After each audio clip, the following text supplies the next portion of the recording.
What's Morales from Black Film and TV? Hi, Jeffrey. How's it going? Hello, Wilson. I'm good. How are you, man?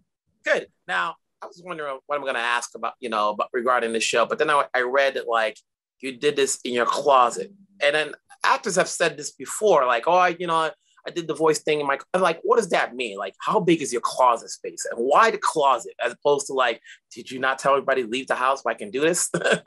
Yeah, I mean that's hard. That's hard to tell everybody to leave the house, particularly in the middle of a pandemic. So no, well, the closet, my closet is it's a walk-in closet. I mean, it's not a cavern, but it's big enough that I can bring a chair in and I can pull out one of the drawers and prop up my computer and these kind of flat drawers. I can put my computer and the mic there.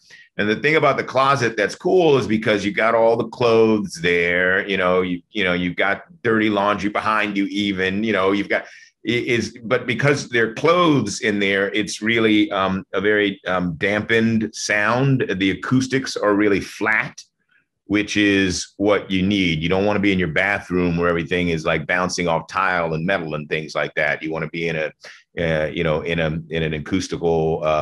acoustic environment that's really dense.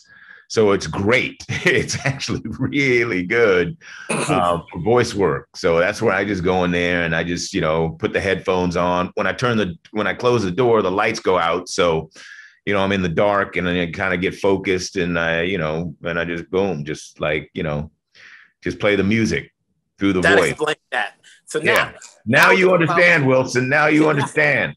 Now I get it. Okay, so now regarding What If, obviously, when you were approached for this role, how much of a Marvel fan were you? And were you aware of this series first? I was a Marvel fan like most of us, but I was a Marvel fan even more through my son, through his eyes.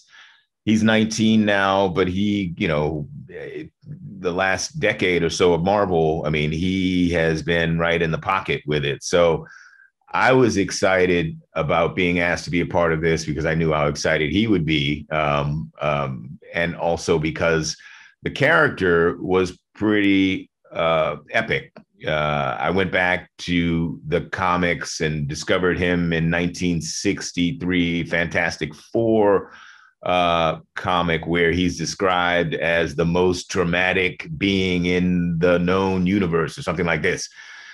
So that was interesting. From a performance perspective, a character who's described in that way, is attractive. And then we find him on the moon and he's huge and he's got these interesting powers. So if you're going to come into this Marvel space that's populated by these seriously powerful characters and we know them very well, for me, it was more attractive to come in with a character like this who kind of exists in his own uniqueness. And so even though that said, he is a unique character, but Wilson, I think you have something of the Watcher in you, bro, because like you are everywhere. You have seen everything. And so, it may be, in fact, Wilson, that you were the inspiration for the Watcher, Maybe I just needed to look to you. you know, we didn't get a chance to talk when you came to ComicCon with this, but when you went to ComicCon, did you know you had to know your stuff before you got there? Because, fans really know their stuff and you got to be prepared to answer those questions. You've had years now to perfect your knowledge. Well, yeah. Particularly with this, because I hadn't at that point, I don't think, no, we hadn't recorded anything yet. We had talked about it. We had talked about the concept. I talked about it with the producers and with the writers and had some ideas about what we wanted to do. But yeah, I mean, you don't want to get into, step into that hall with thousands of people out there, all seriously passionate about these stories and about these characters. You don't want to step up there and be like, an empty space. It's not probably not the best way to go about it, Wilson. So yeah, I dug down, did a little research on who he was, and so that I could have something reasonably interesting to say. Yeah, that always makes pretty good sense. As an actor, you always want great roles, and especially roles that people can remember. On Broadway, they remember you from Angels in America. For some people, they remember you as Peoples Hernandez. Then there are people who know you as Felix from the James Bond film. Now they're going to know you as the Watcher. What goes into saying yes to the projects you take? Really, it's about, at the end of the day, what's on the page. It's about the scripts, the stories, the character, whether I'm compelled by all of those things. There are other things that come into play now too. For example, as I described, my son is really passionate about this stuff, and so I wanted to be a part of this because I wanted it to be in some ways kind of an offering to him, something that we could relate to together. I choose roles now too, or I try to, or was for a while, becomes harder with certain roles, but try to choose roles that aren't going to take me away from home for a long time because I had young kids. So there are a number of things that come into play, but mainly at the end of the day, it's the script. It's the writing. Does it compel me? When I read it, do I get drawn into it? If I read it and I can sometimes tell within the first, like maybe the first page, if something's going to hit me or not, if it's music that I want to play. And I thought this stuff was really cool. And I love doing voice work. I love, going into a studio or into my closet and working on a project in a way that a musician might work on recording music. Cause that's how I look at voice work.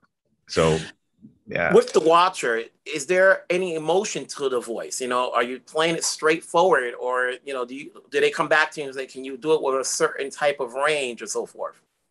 Well, we talked about what music would I play as this character who is epic, who has this scale, who has these powers, who's omnipresent, who's observing all things, who is walking us, the audience, through, what does his voice sound like? Who's wise, who's, this sage. And I was thinking about it in terms of other characters that we see throughout kind of, cinematic history and, TV history. Often I find these characters, it's always, it's, this kind of British, I am wise and I am seeing all things. And, we have that kind of idea of wisdom and that kind of idea of power. And particularly when it comes to kind of stories that are mythic, that we fall back on these kind of old stereotypes very often, or that has been the case. And I wanted to kind of veer away from that. And I wanted to make him a character that was who played a different who played different rhythms and different type of music. And they were open to that. Let's make it now. Let's make him, an observer, a watcher, a powerful, almost godlike character and voice, but make him for our times and for our place. And so, yeah, that's what we went for. Jeffrey, you did a great job. Obviously, I've only seen a few episodes, but I'm looking forward to seeing the rest. Obviously, cool. Hopefully we'll talk down the road because you got another movie coming out that's just as big. You're always working. I'm always here to support. Keep doing your thing. I'll talk to you the next time. Thank you, Wilson. The Watcher. Yes, I'll take that to the bank. Yeah, man. All right. Bye. See ya. Cut.